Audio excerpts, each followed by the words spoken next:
मरकस की इंजील नवां बाब। और उसने उनसे कहा, मैं तुमसे सच कहता हूं कि जो यहां खड़े हैं उनमें से बाज ऐसे हैं कि जब तक खुदा की बादशाही को कुदरत के साथ आया हुआ न देख लें, मौत का मजा हरगिज ना चखेंगे। सूरत की तब्दीली। 6 दिन के बाद यीशु ने पतरस और याकूब और यूहन्ना को हमरा लिया और उनको अलग एक ऊंचे पहाड़ पर तन्हाई में ले गया, और उनके सामने उसकी सूरत बदल गई, और उसकी पोशाक ऐसी नूरानी और नहायत सफेद हो गई कि दुनिया में कोई धोबी वैसी सफेद नहीं कर सकता। और एलिया मूसा के साथ उनको दिखाई दिया, और वो यीशु से बातें करते थे। पतरस ने यीशु से कहा, रब्बी, हमारा यहां रहना अच्छा है, बस हम 3 डेरे बनाएं, एक तेरे लिए, एक मूसा के लिए, एक एलिया के लिए। क्योंकि वो जानता न था कि क्या कहे, इसलिए कि वो बहुत डर गए थे। फिर एक बादल ने उन पर साया कर लिया, और उस बादल में से आवाज आई कि ये मेरा प्यारा बेटा है, इसकी सुनो।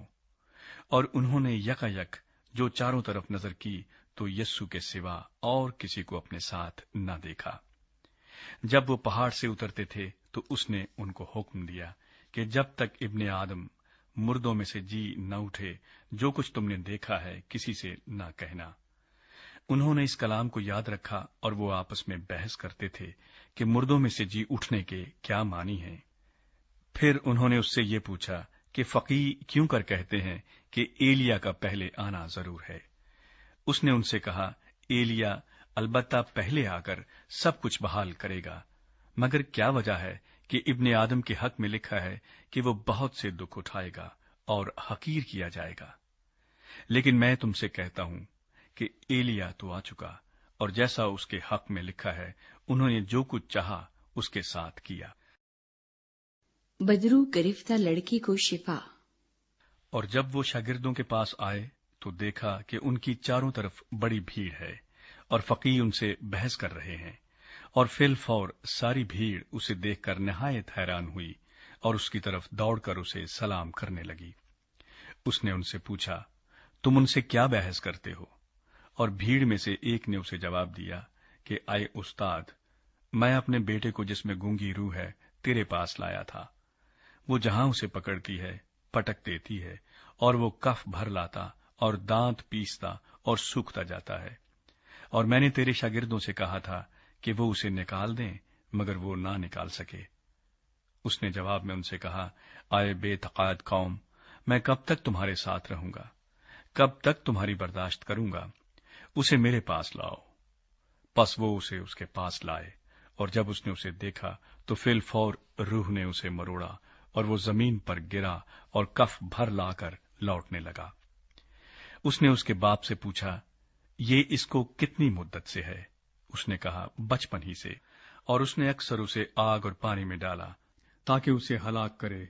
लेकिन अगर तू कुछ कर सकता है तो हम पर तरस खाकर हमारी मदद कर। यीशु ने उससे कहा, क्या अगर तू कर सकता है? जो इत्तेकाद रखता है उसके लिए सब कुछ हो सकता है। उस लड़के के बाप ने फिल फौर चिल्लाकर कहा, मैं इत्तेकाद रखता हूं, तू मेरी बेतकादी का इलाज कर। जब यीशु ने देखा कि लोग दौड़ दौड़कर जमा हो रहे हैं तो उस नापाक रूह को झिड़क कर उससे कहा, आए गूंगी बहरी रूह, मैं तुझे हुक्म करता हूं, इसमें से निकला और इसमें फिर कभी दाखिल न हो। वो चिल्लाकर और उसे बहुत मरोड़ कर निकल आई, और वो मुर्दा सा हो गया, ऐसा कि अक्सरों ने कहा कि वो मर गया। मगर यीशु ने उसका हाथ पकड़कर उसे उठाया, और वो उठ खड़ा हुआ। जब वो घर में आया तो उसके शागिर्दों ने तन्हाई में उससे पूछा कि हम उसे क्यों ना निकाल सके। उसने उनसे कहा कि ये किस्म दुआ के सिवा किसी और तरह नहीं निकल सकती। यीशु मसीह के मसाइब और मौत का दोबारा बयान। फिर वहां से रवाना हुए और गलील से होकर गुजरे, और वो ना चाहता था कि कोई जाने, इसलिए कि वो अपने शागिर्दों को तालीम देता और उनसे कहता था कि इब्ने आदम आदमियों के हवाला किया जाएगा, और वो उसे कत्ल करेंगे, और वो कत्ल होने के 3 दिन बाद जी उठेगा।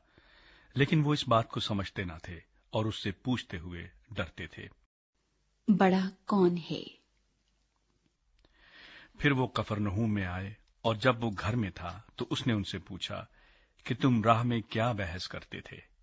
वो चुप रहे, क्योंकि उन्होंने राह में एक दूसरे से ये बहस की थी कि बड़ा कौन है। फिर उसने बैठकर उन 12 को बुलाया और उनसे कहा कि अगर कोई अव्वल होना चाहे तो वो सब में पिछला और सबका खादिम बने। और एक बच्चे को लेकर उनके बीच में खड़ा किया। फिर उसे गोद में लेकर उनसे कहा, जो कोई मेरे नाम पर ऐसे बच्चों में से एक को कबूल करता है वो मुझे कबूल करता है, और जो कोई मुझे कबूल करता है वो मुझे नहीं बल्कि उसे जिसने मुझे भेजा है कबूल करता है। जो हमारे खिलाफ नहीं वो हमारी तरफ है। यूहन्ना ने उससे कहा, आए उस्ताद, हमने एक शख्स को तेरे नाम से बदरूहों को निकालते देखा और हम उसे मना करने लगे क्योंकि वो हमारी पैरवी नहीं करता था। लेकिन यीशु ने कहा, उसे मना न करना, क्योंकि ऐसा कोई नहीं जो मेरे नाम से मोजज़ा दिखाए और मुझे जल्द बुरा कह सके, क्योंकि जो हमारे खिलाफ नहीं वो हमारी तरफ है। और जो कोई एक प्याला पानी तुमको इसलिए पिलाए कि तुम मसीह के हो, मैं तुमसे सच कहता हूं कि वो अपना अजर हरगिज ना खोएगा। ठोकर का सबब न बने। और जो कोई इन छोटों में से जो मुझ पर ईमान लाए हैं किसी को ठोकर खिलाए, उसके लिए ये बेहतर है कि एक बड़ी चक्की का पाट उसके गले में लटकाया जाए और वो समुद्र में फेंक दिया जाए। और अगर तेरा हाथ तुझे ठोकर खिलाए तो उसे काट डाल। टुंडा होकर जिंदगी में दाखिल होना तेरे लिए इससे बेहतर है कि 2 हाथ होते जहन्नम के बीच उस आग में जाए जो कभी बुझने की नहीं, जहां उनका कीड़ा नहीं मरता और आग नहीं बुझती। और अगर तेरा पांव तुझे ठोकर खिलाए तो उसे काट डाल। लंगड़ा होकर जिंदगी में दाखिल होना तेरे लिए इससे बेहतर है कि 2 पांव होते जहन्नम में डाला जाए, जहां उनका कीड़ा नहीं मरता और आग नहीं बुझती। और अगर तेरी आंख तुझे ठोकर खिलाए तो उसे निकाल डाल। काना होकर खुदा की बादशाही में दाखिल होना तेरे लिए इससे बेहतर है कि 2 आंखें होते जहन्नम में डाला जाए, जहां उनका कीड़ा नहीं मरता और आग नहीं बुझती। क्योंकि हर शख्स आग से नमकीन किया जाएगा और हर एक कुर्बानी नमक से नमकीन की जाएगी।